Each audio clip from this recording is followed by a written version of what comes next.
Just on the side for my team. Good evening, everybody. Greetings from Intact Chennai chapter, and we're very happy to collaborate with Krida for this evening.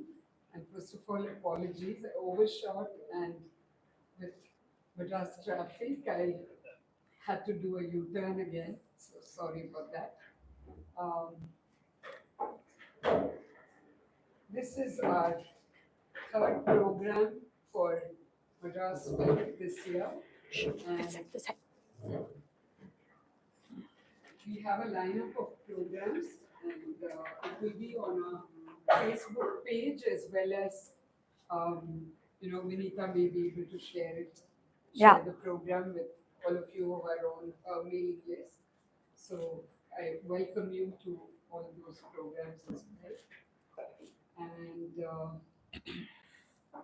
I take this opportunity to share with you a sorrowful moment.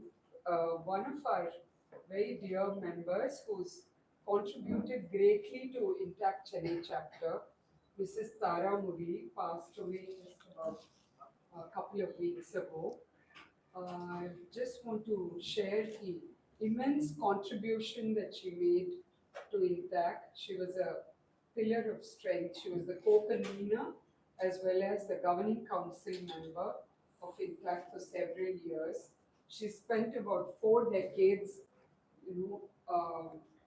pursuing heritage issues, fighting for various causes, and standing up for everything that's right and whatever she believed in as right, and never ever let demolition go without challenging it, especially of landmark buildings. Some of the buildings that stand still in the city, the DGP's building on the marina, she fought tooth and nail, and we all were part of her team, of course. But she sort of today the old Masonic Lodge, which is the Temple of Unity, it stands. It is because of her efforts. There are several other buildings that stand because of these efforts. Gokhale Hall, the Bharat Insurance Building, all came out of, sort of highlighting the importance of the heritage of that building and that it should survive for the next generation and not be lost to the city of Madras. And these are the buildings that are there. The other projects that Tara worked on are the Tiruvanmiyur Temple Tank, the Adayar Creek, the Adayar Punga, then Tranquebar. The list is long. And environmental issues as well, about Piney Hills conservation. She sort of protected the hills of Kodaikanal and made sure there was a draft regulations for the city of Kodaikanal, and also worked on the city planning for Madras. There are several things that she did. And I just want to share it because some of you may not know her and may not know the hard work put in by Tara as a volunteer. All of this is voluntary service, and it has made a difference to the city, difference to the state, and we mourn her loss, but celebrate her efforts, and we hope the future generations will work equally hard to take this vision forward. May we just have a few moments of silence just in her memory.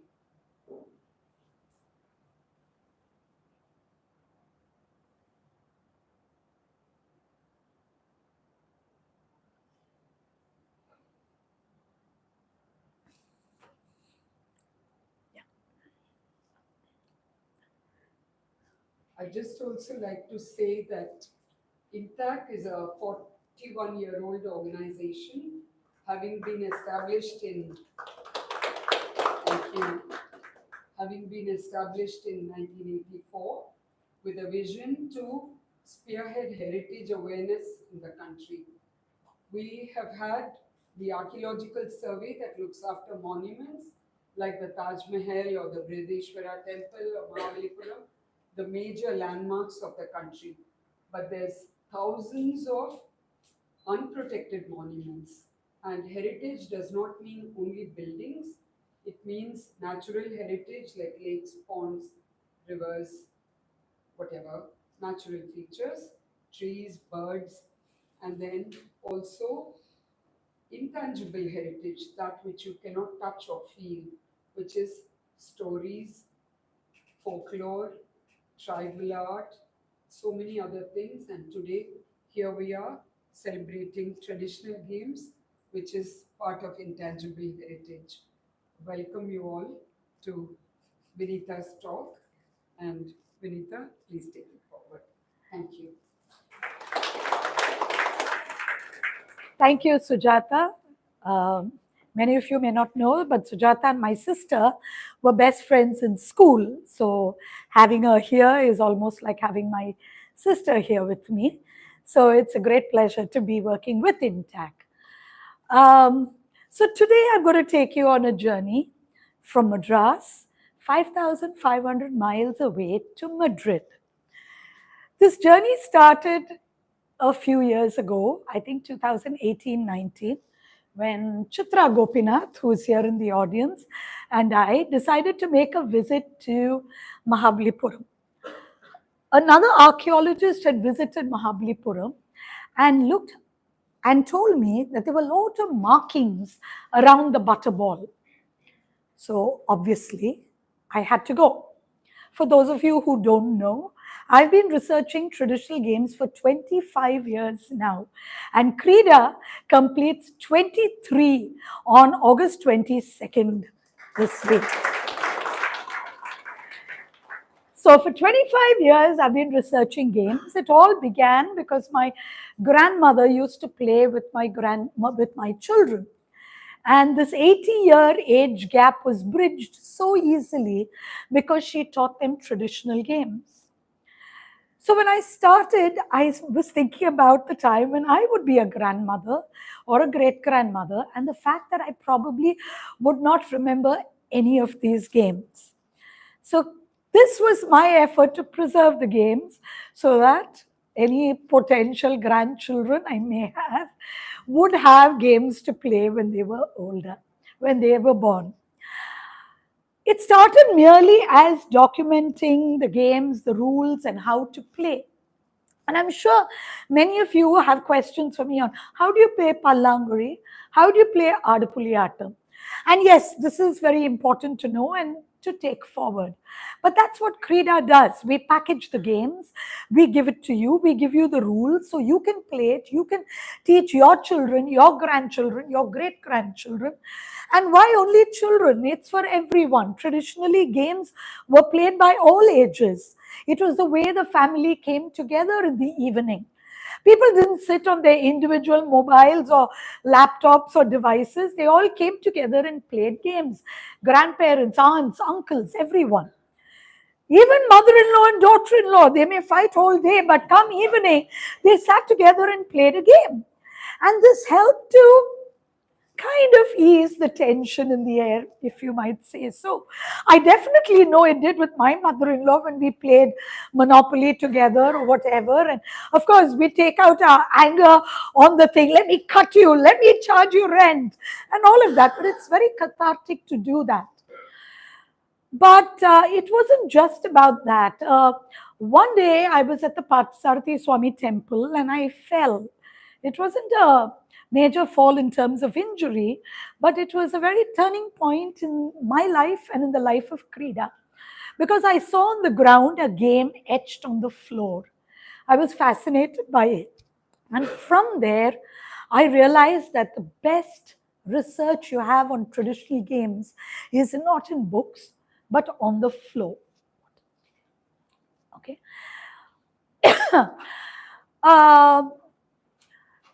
I've been to hundreds of temples and monuments across India. I've documented games literally by rolling on the floors of these temples and monuments. I kid you not when I say rolling.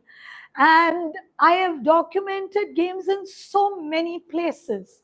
Friends ask me, oh, but you already know that game. No, it isn't just about knowing what the game is. It's about knowing in how many places you can find the etching and how many etchings you find in a single place.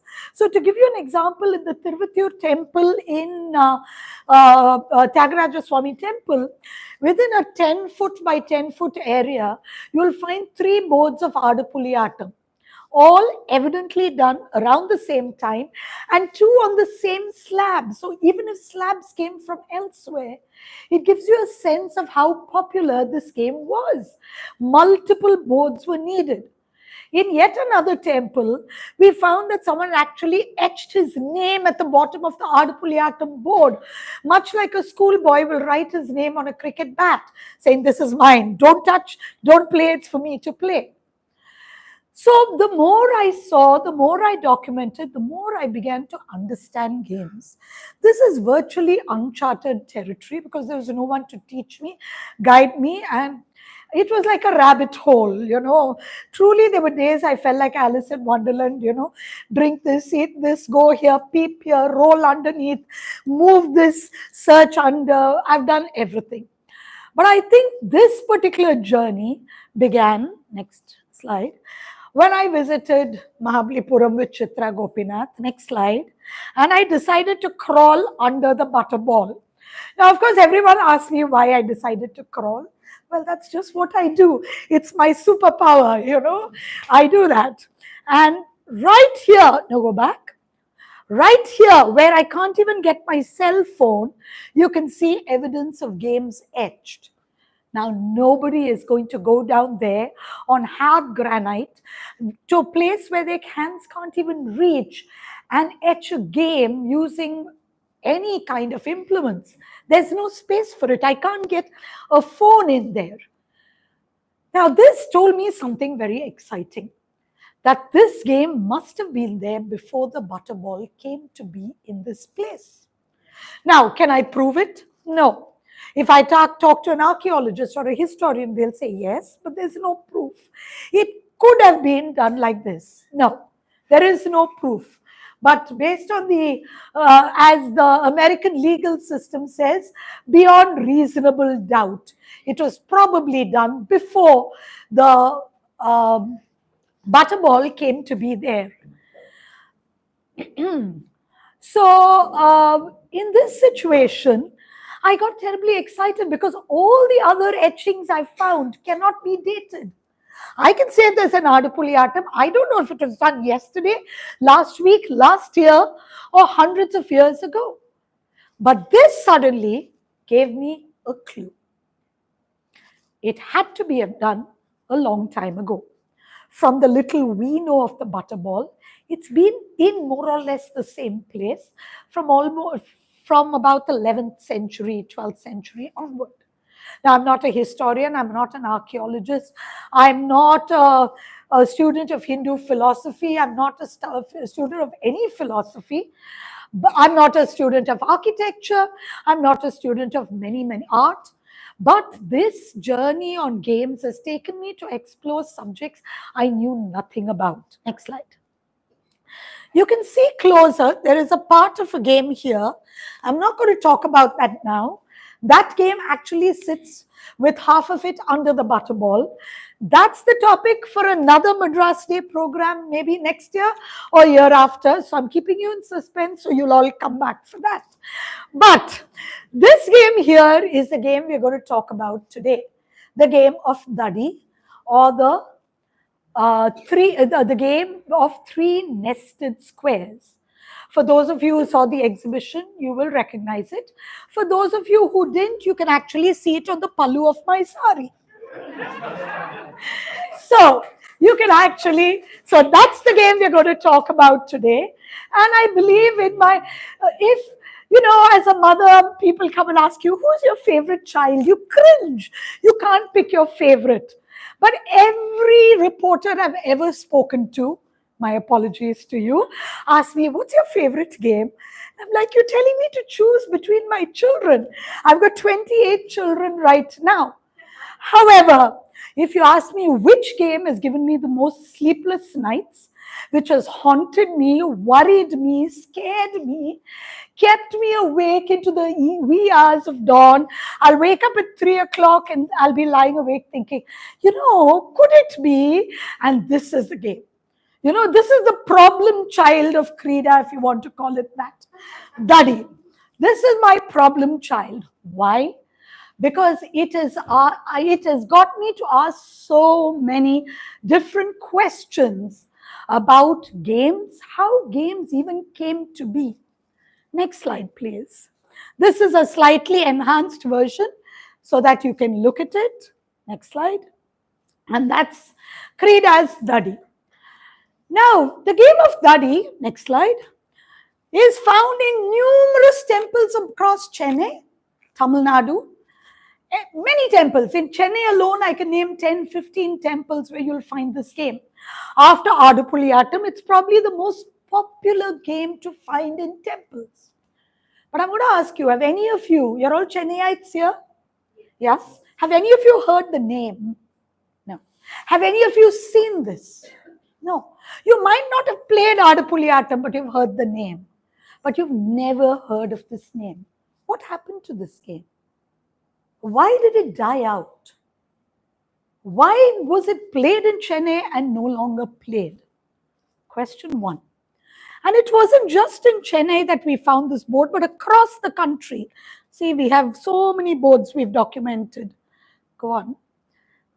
This one is a very interesting one we found in Halebedu. And if you notice, without lines, it's done in cup marks.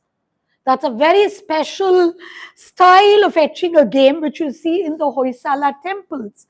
So the more I document, the more I start to see these patterns. The Hoysala temples, many of the games are etched with cup marks. Next slide. This is a fascinating game. Does anyone want to hazard a guess where I found it? I found this in JNU campus. I told you I go crawling everywhere, right? So if you crawl through the shrubbery in JNU campus, there are numerous rocks. Apparently at one time, it used to be a quarry. We suspect the quarry workers might have etched this game there. So how old was it? We still don't know. But Mahabalipuram gave us a few clues. Next. The second clue came from this wonderful temple of Salavan Kuppam that was unearthed after the tsunami. It was a stone temple built on the basis of a Sangamira brick temple. Now, next slide. At the entrance of the temple, there are two slabs. And on one of the slabs, again, we found the game of Dadi. A slightly enhanced version for you. Again, from what we know of records, this temple hasn't been found in any historic records since 12th, 13th century. So, was it done then? Or did someone creep in after the excavations were done and etch it? When I look at it, I can't believe it was done later. Not definitely in the last 10 years. So this gave me my second clue. Next slide. Now, 5,500 miles away from Madras, I traveled to Madrid. And that's where we're going to go. And in Madrid, at El Escorial, which is about 45 minutes from Madrid, it's the most brilliant place that you must see. It used to be the palace of the kings of Castile. And in the most gorgeous library. If you're a bibliophile, you will never want to leave this library. You just want to live there forever and ever and ever. Right under a beautiful ceiling mural of rhetoric is, next slide, the Book of Games. The Book of Games was commissioned by Alfonso X of Castile in 1283. He said, because man has so many cares, we must remember the games so that he can deal with the cares that overwhelm him. Evidently, more than 800 years ago, they were talking about stress. We are not new to it. But We still need to find our games to deal with our cares. For those of you, go back. For those of you who are interested, I have created a sample of the book right at the entrance. It's there for you to leaf through and look at it before you leave. Now, in his book, The Book of Games, he tells us a story. Once upon a time, there was an Indian king, and he surrounded himself with wise men.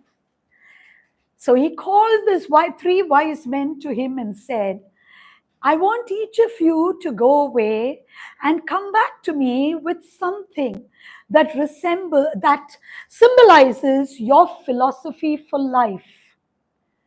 Okay. So a few days passed and the three wise men came back. The first brought a chess game because he said, with intelligence, we can overcome everything. The second brought a pair of dice, saying, with luck, we can overcome everything. The third brought the game of what they call tables in the book. Tables is backgammon or any dice game. And he brought that, saying that when you use your intelligence, you can overcome chance. And life is finally an interplay of choice and chance. And then the book goes on to describe all the games. Now, after he talks about all these various games of tables and chess, and if you're a chess lover, oh my God, it's incredible. And the illustrations are fantastic.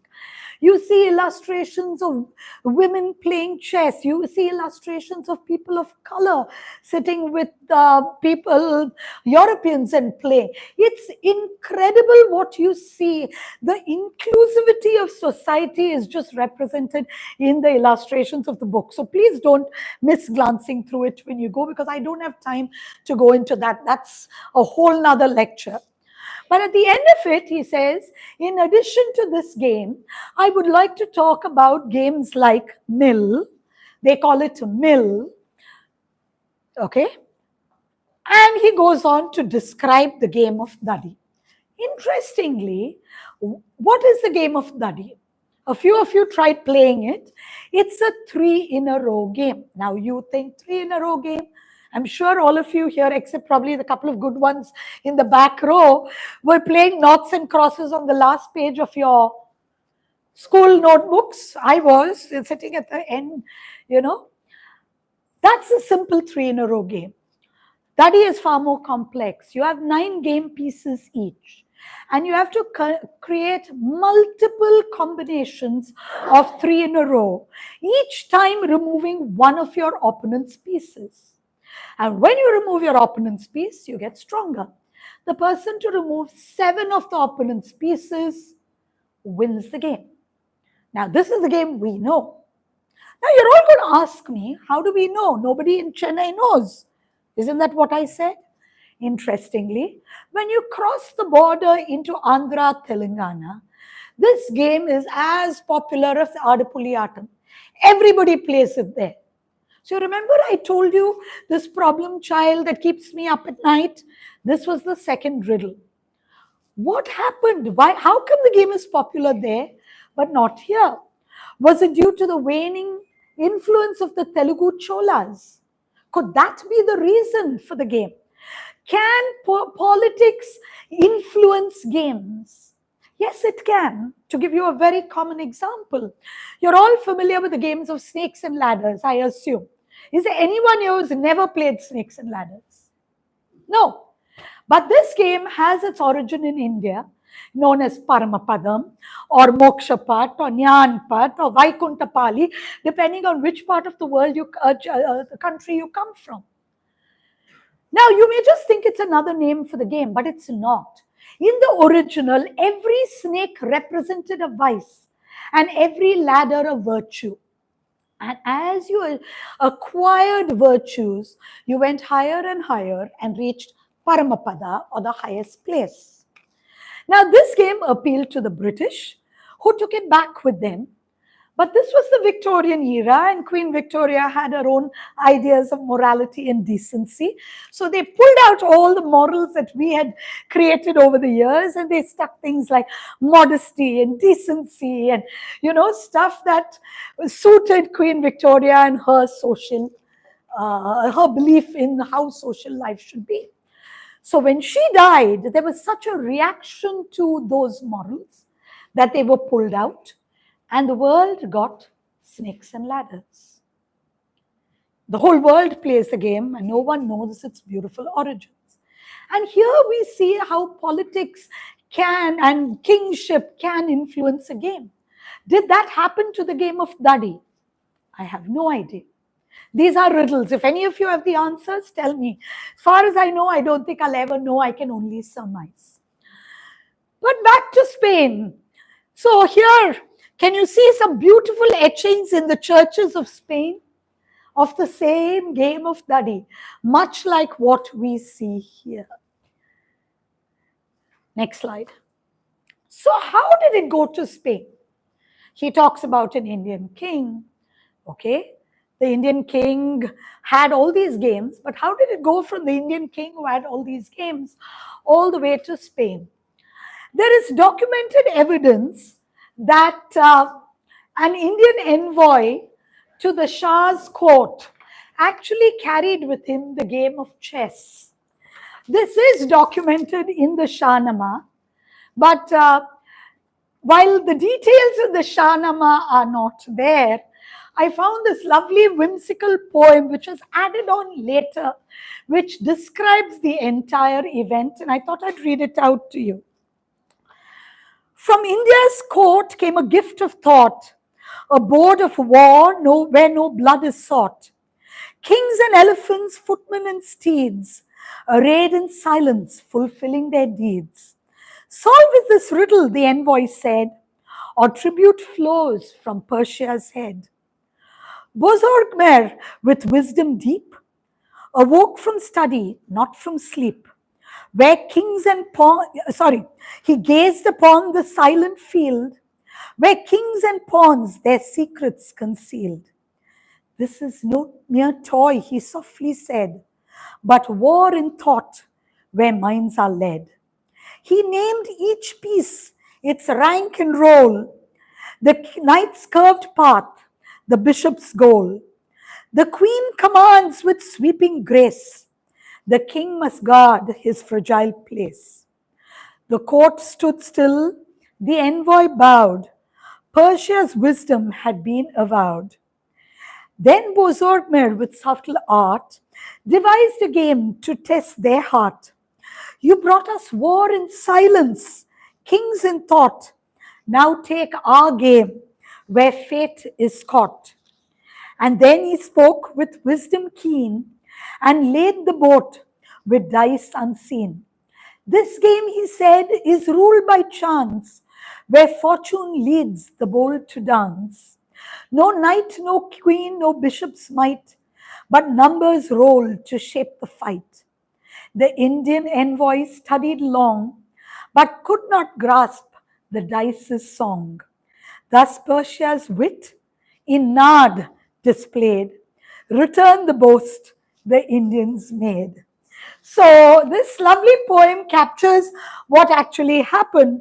The story goes that Indian envoy took the game of chess and said, if you can solve this game, we will not, we will pay tribute to you.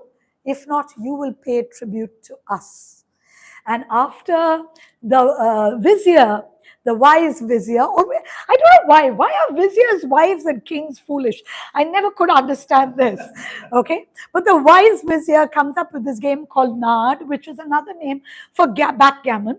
And you will see a board of backgammon displayed inside from the Middle East. And it's a dice game, much like many other dice games. So we can see the flow of games from India to Persia.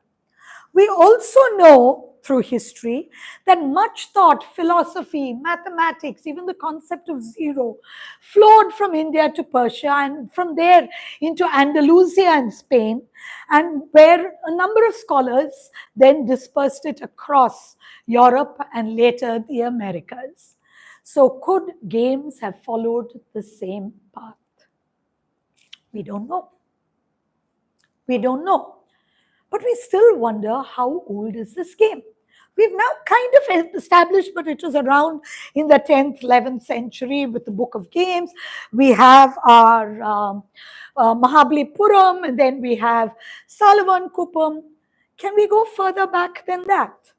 So Ovid talks about a game with 12, which is divided into 12 spaces like the 12 months, and which you have to create 3 in a row in his book of love. And he actually says there, women should learn to play this game because it leads to love. Now, for those of you who believe games don't lead to love, that's not true. There's some of the most erotic and fascinating poetry in Sanskrit, love poems based on games. And one is about Shiva Parvati's game of dice. And it says, I know I owe you 100 kisses, you impatient man, but I have 100 days to repay them. And the Lord closed his eyes and opened his eyes. And with that, one day passed. You know, there are so many. This is just one. Again, as I said, that's another talk altogether. This is just one. Some are far more erotic than that. And Ovid evidently realized that when he said women should learn this game because it could lead to love. But this game got me thinking. I think all of you did your entrance exam when you came in, did you not? Yes? Okay. Did anybody, who's there? Ashwini? Okay, you were there. Nobody drew nested squares. No. So we were just trying to see. You copied it. No, you did it? Seriously? Give him a big hand, yeah. Wow. One inside another. Superb. I've realized I've done this experiment with hundreds and hundreds of people, and less than 0.01% have drawn 3 squares inside each other. Less than 0.01%. I think I've done this experiment with about 500, 600 people. And to date, less than 0.01% have done 3 squares inside each other or even touching each other. Okay? So, next slide. What happened to the other one? Okay, my dear friend Sujata, who's an architect, when I was doing a talk one day, told me that the game of Dadi looks like a temple plan. And this is something I had already been thinking about when she brought it up. And I thought I was just being foolish because I'm not an architect. I don't know anything about architecture. So I just thought, it's okay, leave it. I just thought that, I was imagining things. And when Sujata told me this, I started thinking about this more and more. How do games get their inspiration? There's chairs right here. Come, please sit in front. Yeah. Come, please. Just settle down. Yeah. So, there are chairs right in front. Sorry. So as I said, I'm not an architect, so I have no idea how your games, what inspires people to create games. People created games hundreds of years ago. Today, they create monopoly in response to the building boom, the industrial boom. My son creates online games as a way to escape the craziness of this world. What inspires people to create games? What led to this? And then when I looked at what Sujata said, we started looking at temple plans, various temple plans, and we saw this concept of nested squares everywhere. Be it a tank, you have the steps, the water, the mandap in the middle. So we started saying, could some architect have drawn the plan. Sujata suggested, added the rest with Kavi, and over a period of time, this stayed, and this is all that stayed, and they built a game on that. Possible. But I noticed that it wasn't just in India, but in temples across the world that you see this concept of nested squares. And after talking to somebody who's deeply interested, what do you call those people who study pyramids and the symbolism of pyramids? Anyway, who told me that pyramids themselves are merely nested squares built one on top of the other. Again, I'm not an architect. I only know this much. So it got me thinking, was there something more fundamental? Why are so many things using this concept of nested squares? And this took me to looking at Platonic solids. So before I get to Platonic solids, I was in Orissa, and interestingly, I didn't find a single game etched on the floor of temples and monuments. And the temples there are remarkably well preserved. And as a student of games, I was horrified I didn't find a single thing. I went to Orissa thinking, oh man, I'm going to come back with all this research. And I didn't have a single game after 15 days of travel through Orissa and seeing all the possible known, unknown, untouched temples. So a local historian who was taking me around, suggested that perhaps in Orissa, people don't etch games on the floor because they resemble mandalas. Now, as I said, I go on all these little rabbit holes. So this took me down this rabbit hole of looking at mandalas. And I think I missed that slide here. Is Kala Chakra mandala here? We missed the slide here, I think. No. So go back. You can see it outside. There's a very famous and powerful mandala called the Kala Chakra mandala. I see someone nodding very wisely. Evidently, she knows a lot about it. And you look at it, you can literally see the nested squares in the mandala. So I started thinking, talking to someone who does mandala art, and then she introduced me to Platonic squares. All I know is my maths teacher in school, Mrs. Vijaya Murthy, must be doing a jig, however old she is, that I'm actually getting back to maths because I hated it in school. I hated geometry. I asked her what use it will ever be in the real world. And unfortunately, or fortunately, what I realized about okay, let's go back one slide. So Platonic solids are solids where every face is exactly the same. And there are exactly 5 Platonic solids. Now go one step further. If you open up the Platonic solids, imagine origami, these are the kinds of designs you get. And I started seeing patterns in these designs. Because many games, I'm not saying are identical, but very similar to these patterns. So did mandalas, did something as elemental as Platonic solids influence construction, architecture, everything, and also influence the creation of games? Next slide. All I know is one thing. When I look at the games by the Platonic solids and the opened up, I started looking around the world, and you realize there are so many games that are similar. Did they actually spring up on their own in different parts of the world? My favorite example, and it's another study I'm doing, it's been done in 4 countries now, is to get a group of children to a black and white checkered floor and leave them there for half an hour. You come back later and you'll find that almost all of them have come up with similar sounding games. It doesn't matter where in the world they are. The games tend to be similar. Okay? How did that happen? Is it a response to some kind of stimulus? We're all human beings. A human response to a pattern? I don't know. So did the games, we have Chowpad in India and we have Patoli in South America. Were the games similar? Did they get exchanged along trade routes at some far off time? I don't know. I have no answers. As I said, this is my problem child, the game of study. It's taken me to places I don't know, I don't understand, and I have no answers. But I do know one thing.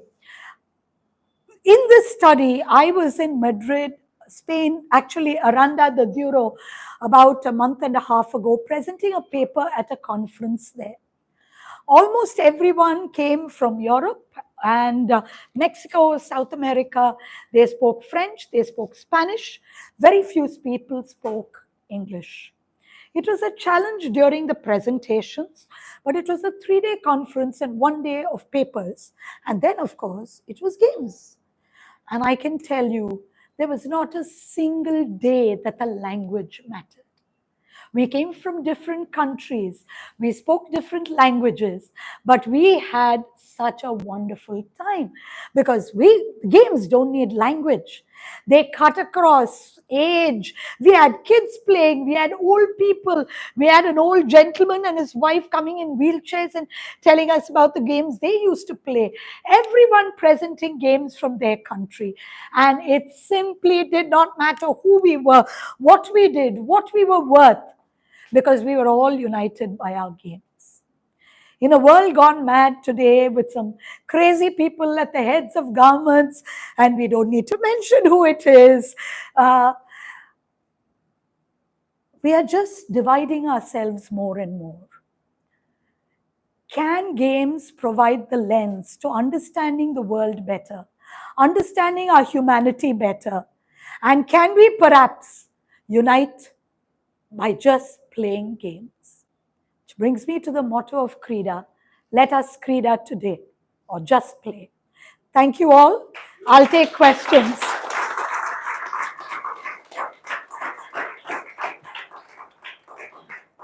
I'll take questions from the audience. No questions? Dadi, it means in a line. In a line. I have asked people in Telugu whether it's a literal translation. They say no, but it means in a line. That's what everyone from Andhra and Telangana tell me. Probably Daddy could have been adopted to the XN0 version of it by the. Probably, but Daddy is far, far more complex than XN0. So, yeah, it's exceedingly, it's a very, very complex strategy game. And in another part of my research, I do a lot of research on life lessons through traditional games, and the concept of synergy that Ladi tells you is so, so vital. I mean, in our everyday life, whether we are running businesses, or I think there are bankers here, or IT companies, or even in our own personal lives, synergy is so important, right? It's different kinds of synergy. And in Dadi, it's not that, oh, I did it once, it's over. It's again and again and again, much like life itself. You know, you're adapting, modifying, adapting, thinking, changing, reacting to your opponent. So it's one of the most incredible games I've ever played. How many of such ancient games you have found out as not presently being played? Many. In fact, last year, Madras week, our talk was on forgotten games of India. So we had an exhibition. We do different exhibitions here almost every month. We change. So if you follow us on social media, we'll circle back maybe to the Forgotten Games exhibition and you can come. See, one of the biggest challenges with traditional games is it's all part of the oral tradition. Nobody wrote it down. I'm going to ask all of you today, will you go home and write down and send me your memories of playing as a child? I think most of us here, except maybe one or two, have grown up in the pre-cell phone, pre-computer era. So you will have memories of games you've played. I'm going to ask every one of you to do that. What's the bet?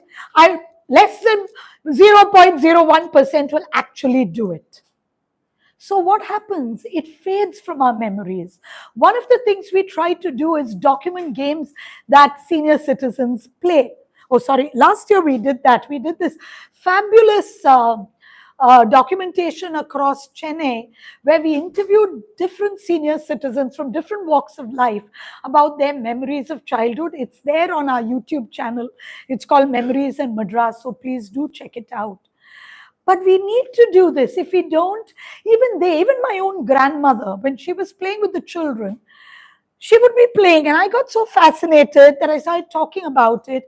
And then I would meet people and I would say this, and they'll say, "Oh, do you remember this game?" And I'll go back to my granny and say, we used to call her Akka. Akka, do you remember this? And she'll say, மறந்து போயிடுது ஏதோ விளையாடிட்டேன் நான் ஞாபகம் வச்சுக்கணும். See, it disappears from the cobwebs of your mind. And one more generation and nothing will exist. Nothing will exist. So, if you all don't want to let me down, please go back, write about your childhood, record it, and send it to me. I'll be so thrilled. Break the jinx, not 0.01%. Let's have a 100% recording this time. But that's so valuable. Or if you have senior citizens at home, grandparents, uncles, aunts, grandmothers, anybody, talk to them, find out, and share it with us. Don't say, "Oh, they will know this," because you never know. It's a memory that we treasure. It's not just the game. The memory tells us not just how the game is played, but its impact on the social life at the time. You know, I'm standing here on Madras Day, Madras Week, talking about this, but I'll tell you very honestly, and my begging Sujata's pardon, many people who aren't here, even those interested in heritage. I mean, traditional games is like the stepchild, and not even once removed, like the 15th stepchild of heritage. It isn't seen as important. And that's a tragedy because it will die out. There is no material evidence. Temples are replacing floors with granite and marble, throwing away slabs. We will lose them forever. So it's a tragedy. As I said, even those interested in heritage look at traditional games. Oh, like, okay, we've nothing better to do, let's do traditional games. Because Vinita has been nagging us and calling us 25 times. And that's the only reason why anyone does it. I'm sure many of you are here because I'm nagging you and saying, "You have to come, you have to come, you have to come." Janet is nodding over there. So, but unless you do that, people don't see the importance, the priority to do this. It's nothing that is important is easy. So, any other questions? I'm here for those of you who want to walk around. The exhibition is a little more detailed. There is, inside the room, there's a lovely little exhibit of some of the games the people in Spain gifted me when I was there. And some of the games we don't play here, but similar to our games here. So do walk around, ask me questions. Do take a peek at the book. Cannot end today without talking about the book. The book, when I heard about this book, I was in love, okay? I mean, my husband didn't matter, my parents didn't matter. I just had to go see that book. And we traveled there a few years ago, 2015, 14, I think, and with a group of friends. And we broke away to go see the book. I told my husband, "You're coming with me, we'll go see the book." And that day, the library was closed. It broke my heart. I never thought I'd get a chance to go to Madrid again. And this time I was invited.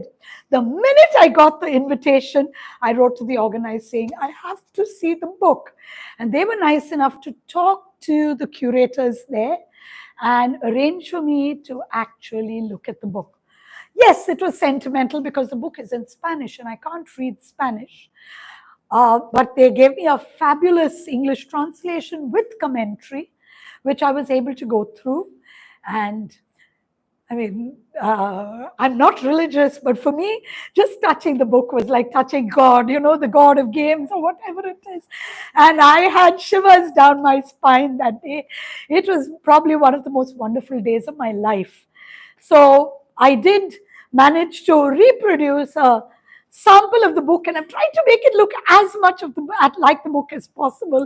The paper I chose and everything. So do take a look at it. It's an incredible compendium, not just of games, but the social structure around games. Thank you all. You've been fabulous. And look forward to hearing from all of you soon. I have a question. Sure. Have you already been in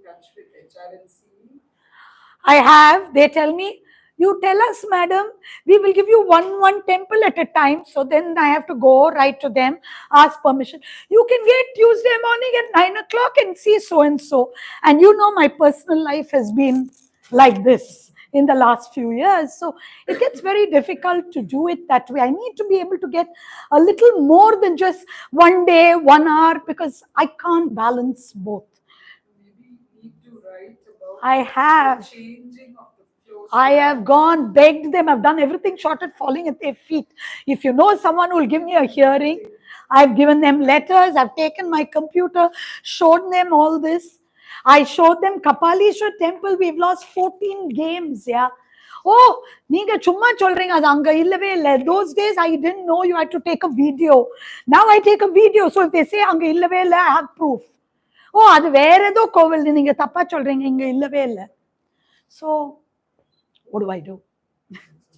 But yes, if anyone knows someone in HRNC, please tell me. I'll talk to anyone anywhere to do research on games. Sorry? Yes, Daddy was there. Daddy was there? No, Daddy wasn't there. No, not in Kapaleshwar. Daddy was not in Kapaleshwar. But there were some very unique games there which are not from Chennai, which gives us more. That we'll have a separate conversation at the risk of boring everybody else. They've been very patient and indulgent with me. So thank you all.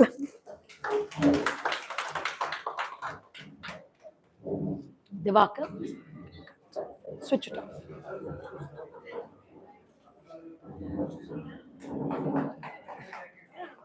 And a special thank you to Intact. Hip hip.